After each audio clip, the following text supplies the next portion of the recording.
Greetings shippers, welcome back, and it's time for another episode of Fics Recced Friday, or in this case, Fan Rec Friday. That's when all of the fic recs come from you guys. So many of you leave your fic recommendations down below or email me directly, and I'm always so excited to take a look at them when I can. And there are, in my opinion, some gems this week, and I can't wait to share them. One of them may be joining my box of fics, actually. I'm saving that one till the end because I need to gush about it a little bit. So if you want to know what fic that is, stick around till the end. Because this is Fics Recced Friday, we of course have to do our brief disclaimer. You can expect to find a wide array of fics on this series. Dark, problematic, fluffy, AUs, ships, non-ships, rival pairings, overplayed tropes, dead fandoms, all kinds of things. So it must be reiterated that this is not a bashing space. If a rec doesn't sound like it will be for you, well hopefully one of the others will, or one of the many recs left by people down below. There is no need to seek out anybody, reader, writer, wrecker, for harassment. This is all about sharing fandom with as many people as possible, and as always,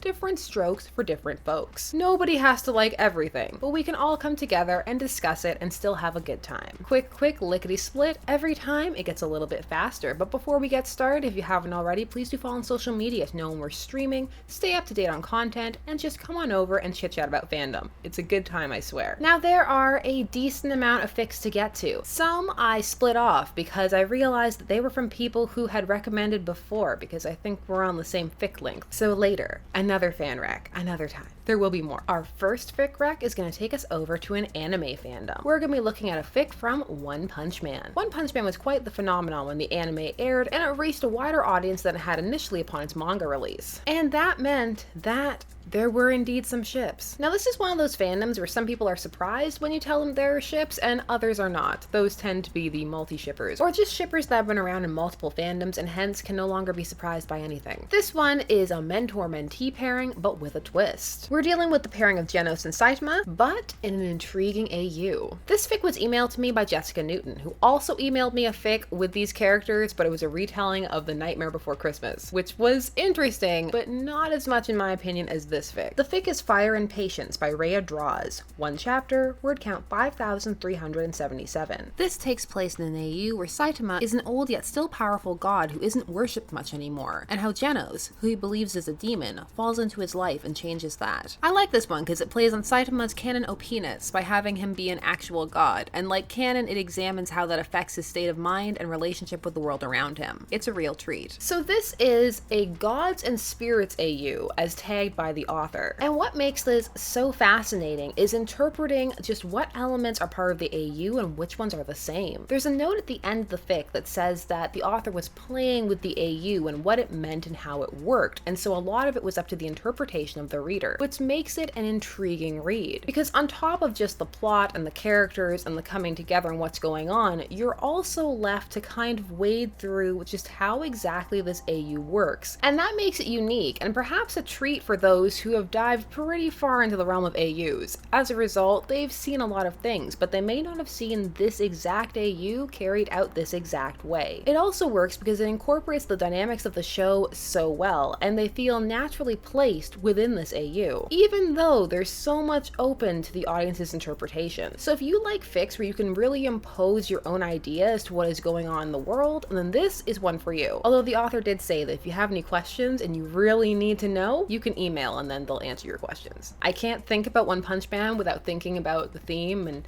getting struck by lightning and getting groceries, and just, it's a good time. That's part of why I keep coming back to look at fics, just to relive the theme in my head. Yes, I could play it, but that's not the same thing. Next up, our one and only foray into the traditional superhero fandom this week. I know, look at me, only one rec, who am I? This fic is a Gen SpiderMan fic, and by Gen, I just mean that it's pairingless, because this fic is wumpy, full of wump, hurt comfort, angst, sick fic, injury fic, all of that. This fic was wrecked by Pauline Mulenga. My second recommendation is the SpiderMan fic, A City Full of Helping Hands by Alone in the Rain. One chapter, word count 6,529. Fair warning, graphic descriptions of blood and injury. This is one of my favorite hurt comfort fics. This one is also a pod fic, which I will also link down below. This fic is part one of a series of two, and the series is entitled The Support System. This plays with the idea that everybody hates Spider-Man. It is a Spider-Man trope and oftentimes just true within canon itself, that Spider-Man has a terrible life. That so many people hate him that he just has a hard time being a superhero, even in a city with other superheroes that are almost universally better received. Spidey has it rough. So this fic is a celebration of the idea that people care about Spider-Man and they worry about him. It deals with Spider-Man fighting a villain only to be infected with a horrible poison that's killing him slowly, but running away from everyone when he learns that he'll have to take his mask off to be treated. And so he's just in hiding and dying. And the city is really concerned. And they launch a citywide manhunt so that they can save Spider-Man. It's all about the city realizing how important Spider-Man is to them and what they'll do to save him. And it's just very vindicating for people who are fans of Spider-Man and feel that he deserves better treatment. The entire time you're reading it, you're just like, yes, save Spidey, love for Spidey, hugs for Spidey, medicine for Spidey. Because of the nature of this fic, it has OCs, and they're actually tagged as OCs to further the plot, and they work well. There's a stigma out there in fandom against OCs, but they can be very well written, and in a case like this, they can oftentimes be necessary. Part 2 is called A Hospital Full. 1 chapter, word count 8,029. This is the continuation, wherein Peter finally begins to understand how much New York City cares about him. Not just needs him, but cares about him. And this is also, well, they're both gory, but this one's quite descriptive in his illness. So if that kind of thing squicks you out, then you may want to leave this one aside and just know that the people really care about Spidey. He's being taken care of. They're bringing him snacks that he shouldn't be eating in the hospital, and he's suffering the consequences. It's all the Spidey wump you need. Potentially. I don't know how much Spidey wump you actually need, especially after Into the Spider-Verse, at the time of this recording. The third fic, as I mentioned, and I'm appropriately putting it at number 3 because it has been wrecked 3 separate times. It is a Harry Potter fic, and it is a time-traveling Hermione fic, and a pairing fic between her and Sirius, and also her and Regulus. So get ready. When I saw the description for this one, I knew that I had to read it. At some point, this was a fic I was going to read. It was too intriguing for me not to read it, and I am so glad I did. The first record to wreck this was Dean Blanton. It's a Harry Potter fic that diverges from canon in chapter 23 of Deathly Hallows. It's so emotional and sexy and well written. I've read and reread it at least 7 times. The fic is A Good Life by KK Wide, or Quide. 48 chapters, word count 328,539. That's right. Strap in. This is going to be an intricate time travel AU. In general, the Harry Potter fandom has its fair share of time travel AUs. They can be the character actually going back, or they can be Peggy Sue's. They can both work depending upon how they're written. Some genre fusions can even occur if crossovers come into the mix. And of course, that means we get to use that infamous Thor clip. Your ancestors called it magic, and you call it science. Well, I come from a place where they're one and the same thing. This fic starts off during the Deathly Hallows, wherein Hermione is being tortured. And in desperation, she ends up using a time turner, trying to apparate away anything. And instead of going where she intended, she ends up all the way back in the Marauders era, and she's stuck there. And so she needs to start living her life in this era, and she starts to meet all the relevant characters from that time, and she starts to develop feelings for Sirius. This fic is so well done, and it really captures Hermione and also that dreadful feeling of being trapped in an alternate time and realizing you have to stay there, and that your actions are going to have lasting, rippling consequences, and that you have no idea what they are or if you're going to be able to fix them. It's a really fun way to take a look at all of the Marauders era characters and mesh them with one from Harry's time in a way that feels so organic. With the best AUs, especially time travel ones, they have to function in such a way that you don't miss the original timeline, and this one does just that. You're perfectly happy to stay in this new alternate realm that is being created because Hermione is in the Marauders era, and it's just so well written, and everybody seems so in character. You do have a bit more room to play with the Marauders, but they do seem like what most people think that they would come across as, and a lot of what has been established within fanon. Heads up for mature themes and smut. This fic is long, but worth it, and I'm not gonna spoil it. Does she get back? Does she stay there? Shh, I'm not telling you. You have to read it. 48 chapters. Start reading right now.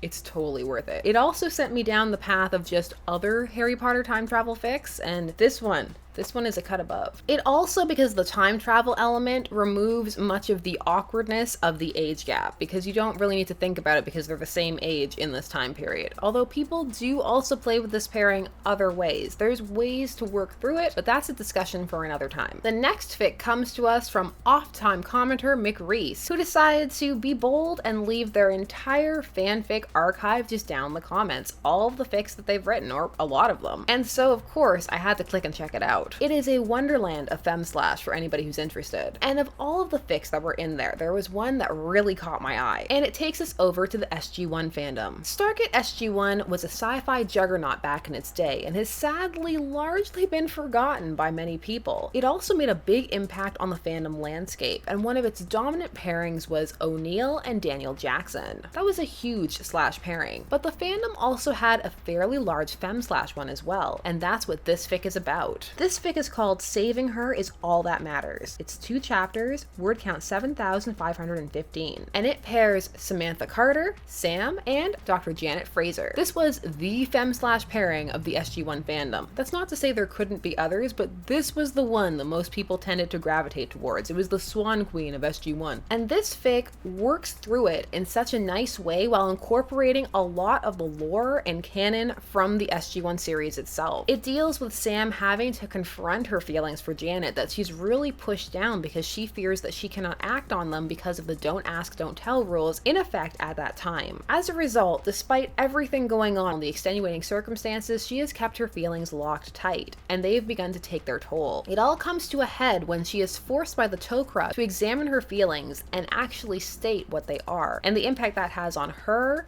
Janet, and the rest of the team, and their fight against the Goa'uld and the other threats in the universe. For some of you, some of those words probably meant nothing. For a brief nerdy moment, the Goa'uld are the main villains of SG-1 for the majority of the series. They are parasitic life forms that need a host to survive. Think Yeerks, but in your stomach, and more evil. Also involved in seeding humans across the universe. And the Tok'ra are members of the same species, but who have decided to live with their host cooperatively, and hence have split off to become a different people. Just laying some groundwork for in case you wanted to check out SG-1. Just some tidbits, some facts to make it seem more interesting, because it was really interesting and more people need to watch it these days. So for those who want to check out an early fem slash pairing, this is a fic for you. And it's a solid read. Admittedly, it does help if you have some knowledge of SG-1 to really get into it, but even if you don't, the feelings are so prominent that you can still understand what's going on, and it may even make you want to go and figure out exactly what they're talking about. So thank you very much for leaving your fic archive, because I'm going to be going through it. That is not meant to sound creepy at all. I'm just excited to have all these new fics to read. Next up, a coffee shop AU. And it's gonna take us over into the Pokemon fandom. That's right,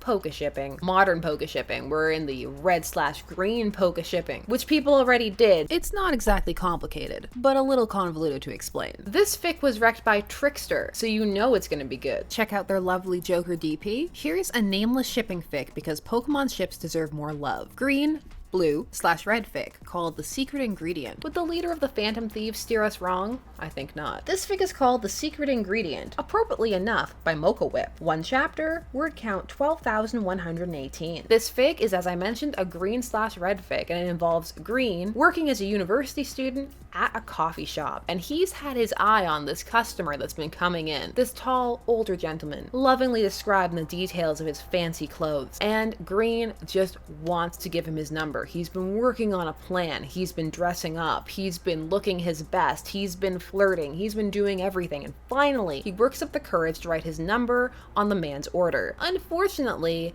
that day, a befuddled Red stumbles into the coffee shop and decides that he's gonna have the same thing that that guy is having, which means womp womp womp. Green writes his number on the wrong cup, and now he's going on a date with Red. This is one of your classic cliche coffee shop scenarios. So if you love that kind of thing, this is a good one. This one is a lot of fun, especially as it incorporates the two's personalities so well. Even if it removes them from the original context and setting, it's still fun. This is the kind of AU that is not for everyone. Some don't enjoy seeing the characters so far separated from the things that they enjoy about them, part of that being their surroundings and the motivations that come from that. However, for some, having the characters there and pretending that they are part of this new scenario is what is intriguing and what keeps them coming back. So it really just depends on what type of AU you enjoy or don't enjoy. For your classic misunderstanding mix-up coffee shop AU, this one is a lot of fun. And Green's arrogance is just full front on display, and it's glorious. So yes, this was some human polka shipping. I know that when people hear polka shipping, they think of something else, and there is a fear there. Although in actuality, polka shipping used to refer to the pairing of Ash and Misty, although it has since expanded. There are other names for the more Pokemon-based fare. No shame. Different strokes for different folks. And finally, this is the fic that made my week.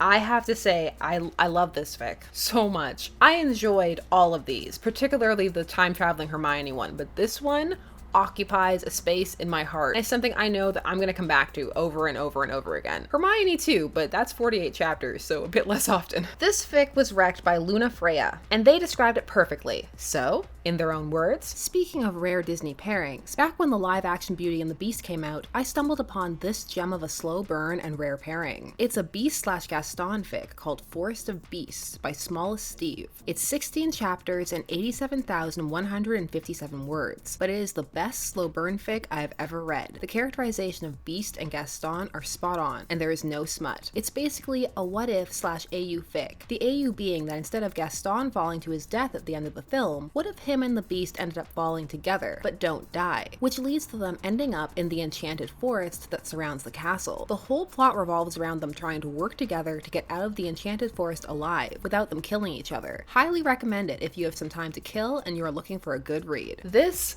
fic is so good. It is so lovingly thought out. At times, some of the events can appear repetitive, but that is happening because of the theme and what is being worked towards. And personally, I found that it worked very well. Also, there is accompanying art. In every chapter, there is at least one image, and they are so beautiful. It really just makes the story come alive, and you can just envision everything so much easier. Also, they increased Adam's attractiveness level, because I know that there is some salt in the fandom about how Adam was not attractive enough when he turned back from a beast into a human.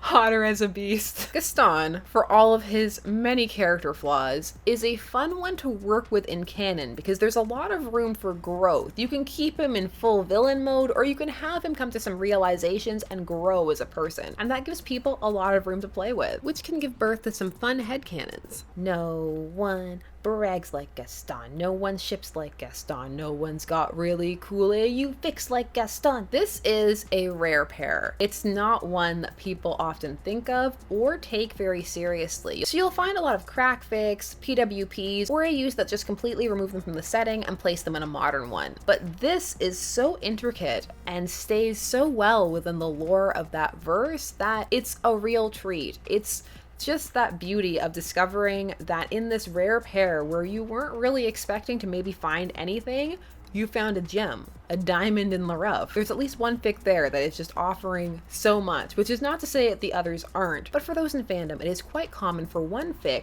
or a couple, to rise to the top of the heap and become must-reads for that fandom or pairing. This is one of those. So yes, despite the fact that I often purport that excitement is dead, for me at least, I'm excited by this fic. It was a really fun discovery, and I'm so glad that it got wrecked to me. That's the whole point of this series, sharing fics that people might not know are out there from fandoms that may not necessarily be a part of. So thank you so much to everybody who sent recs or left them down below, and please continue to do so. And I will continue to read them whenever I have the time. I also want to thank you as always for taking some time of your day to spend it discussing fics with me. I always appreciate it. There are, as always, more videos coming soon, so if you haven't already, please do subscribe and hit that bell notification so that you never miss a vid. Sometimes we even film during the day, but there was no other time, and honestly, I read most fics at night, so this felt appropriate. I left the glasses off though. I know that sometimes when I wear them, I get evil anime villain glasses sheen going on, so yes. One person amusingly enough described them as googly eyes though. I'll take googly eyes. I will of course see all of you again soon, and until then, let's get that outro.